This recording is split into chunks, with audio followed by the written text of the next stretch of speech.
Hello. Have you ever visited an infant in the NICU, seeing them with a small little IV in their hand and wondering how that task was even possible? They seem so small and fragile, with veins the width of a strand of hair. In this speech, I will go through the steps and give some insight on how this task is even possible. As a nurse in the NICU, starting an IV in a premature infant or even a full-term infant is something that I have to do very frequently. As said in an article from healthline.com, not many premature infants are able to eat right after they are born, so they will get the nutrients that they need from an IV. So at first, I wasn't getting them in as much as I was missing them, but with practice and organization, I have learned to become very successful.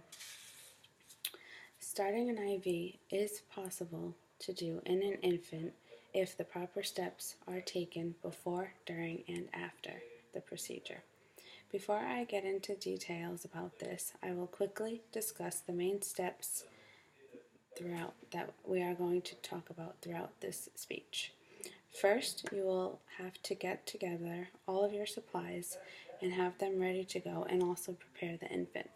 Second, accessing the vein of choice, and lastly, securing your IV with tape and attaching the IV fluids. So, when getting all of the supplies together and preparing the infant, the first thing that you want to do and need is to get an IV catheter, which is this right here, some alcohol wipes, a transparent dressing so that we can do our hourly IV checks, because they don't last as long in babies as they do as adults, so we have to check them more frequently.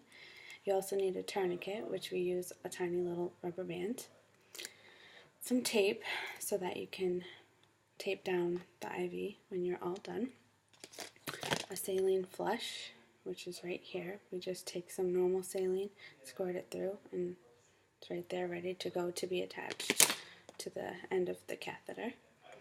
And and gauze, just in case you miss. You don't want to be stuck in a mess without some gauze. And then also, if anybody is around, to have an extra set of hands with you to hold the baby, keep him calm, is also something very nice to have. And then you want to take the baby and look around for the perfect vein. You can look in the hands, the feet, sometimes even in the scalp or the forearms. And then once you find that spot, you want to wrap the baby up in a blanket and try to keep them very calm, but make sure you keep the limb out that you're going to attempt the IV in. So next is accessing the vein of choice. So we're going to apply the little tourniquet right above the limb of the baby and the site that you're going to insert the needle. You're going to clean the site with a little alcohol, and then you are going to keep the skin extremely taut and hold it so that when you do put the needle in, the baby won't move. So when we insert the needle, we do it bevel up, which you can't really see, but we have to make sure that the little bevel piece is facing upwards so that when we slide it in, it goes in the vein the correct way. And we want to stay at about a 10 to 20 degree angle, which is like that, very superficial. And then you want to just insert just a little bit until you see a flash of blood. And then when you see a flash of blood, you want to separate the needle from the catheter right here. So you just advance until you can't see the catheter any longer. It's a little bit different than an adult. I think that with an adult you will advance the needle a little bit more, but with a baby that they can blow a little easier. So then securing the IV with tape after you have gotten it in, and attaching the IV fluids. So once you get it in, you want to put a piece of tape right over, and then you want to put a small piece, a little bigger than the first piece, and do underneath like a chevron, which I'm going to tape right here. And then you want to put your transparent dressing so that you can do your hourly checks. And then you want to attach your saline flush and make sure that it's patent. So after you did all that, you can attach your IV fluids.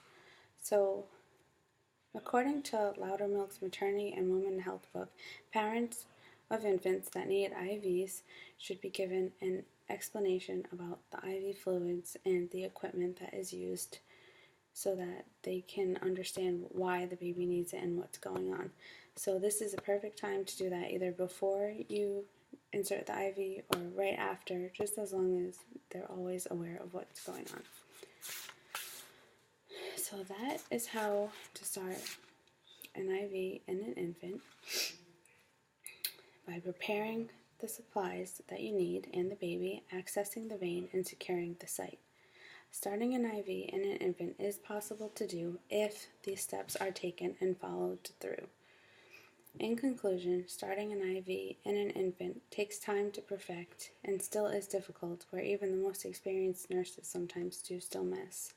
But practice makes perfect, and if you stay organized, then you can continue to practice these skills, then you will become better over time.